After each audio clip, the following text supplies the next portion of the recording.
En 2017, cette baisse des dotations représentera un manque à gagner de près de 16 milliards d'euros pour les 36 000 communes françaises. Les édiles s'en inquiètent.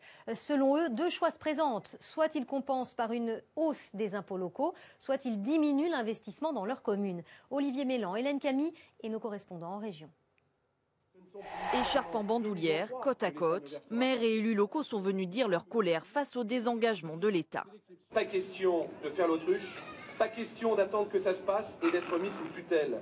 La crainte de la tutelle, car la ville de Poissy a du mal à joindre les deux bouts. La baisse de la dotation de l'État devrait atteindre 10 millions d'euros d'ici 2017.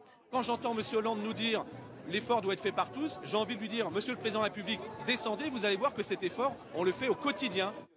Le pari du gouvernement, que les élus taillent dans leurs dépenses de fonctionnement, mais pour 4 grandes villes sur 10, ce sont les impôts locaux qui augmentent. L'État français a le devoir d'entendre et d'écouter les maires de France qui lui demandent unanimement un étalement de la baisse de la DGF pour sauver nos communes. Ils étaient plusieurs dizaines d'élus à avoir répondu présent ce samedi à Poissy à l'appel de la mobilisation de l'Association des maires de France. Au cœur des revendications, la baisse des dotations de l'État aux collectivités locales. L'association évoque un danger sans précédent qui pourrait conduire à une réduction ou même une disparition des services publics. Les maires veulent sensibiliser à la fois l'État et leur population. L'État pour dire il faut une autre méthode. La population pour dire attention. Soit il y aura des augmentations d'impôts, soit il y aura une baisse des services. Et c'est la réalité qu'il faut partager. Ce n'est pas qu'une affaire de relation entre les maires et l'État, c'est la réalité de la commune. Certains services vont être redéployés, vont baisser. On va essayer de faire mieux ou pareil à égalité de dépenses, voire à baisse de dépenses.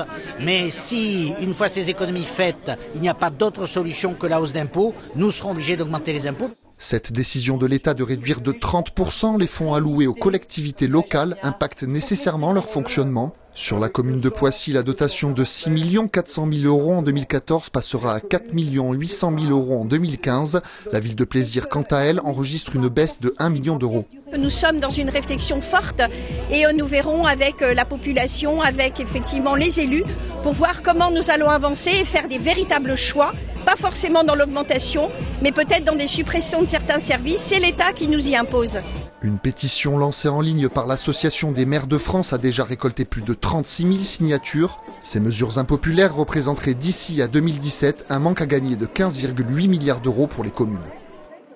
Les maires dans la rue contre la baisse des dotations d'État. Samedi, les élus ont répondu à l'appel de l'Association des maires de France. Une journée d'action pour mobiliser les mairies, mais aussi les citoyens sur les conséquences de la baisse de 30% des crédits alloués aux communes par l'État d'ici à 2017. Dans les Yvelines, des rassemblements étaient organisés, notamment à Versailles, à Rambouillet, mais aussi place de la République à Poissy.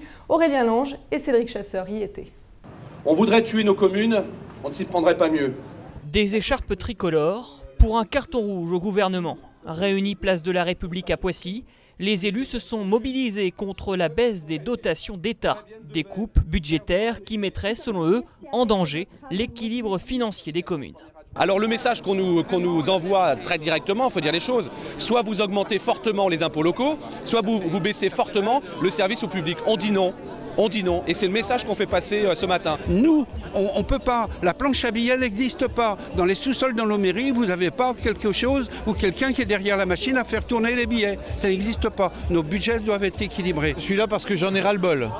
J'en ai ras-le-bol de la façon dont l'État nous traite, retirant les moyens qu'il était censé nous donner et en même temps multipliant les charges indues. Mauvais calcul, mais surtout mauvaise méthode, selon le président du Sénat. Bien sûr que les communes doivent participer à l'effort de redressement des finances publiques. Mais ce qui est imposé aux communes l'est de manière brutale, avec une méthode qui a omis le dialogue. S'il y avait eu de la concertation, s'il y avait eu la volonté d'étaler aussi dans le temps, nous on est vraiment des partenaires de l'État, on n'est pas du tout en marge, on est une instance de la République française et on arrive à comprendre. Et les maires préviennent, ces baisses ne seront pas sans conséquences.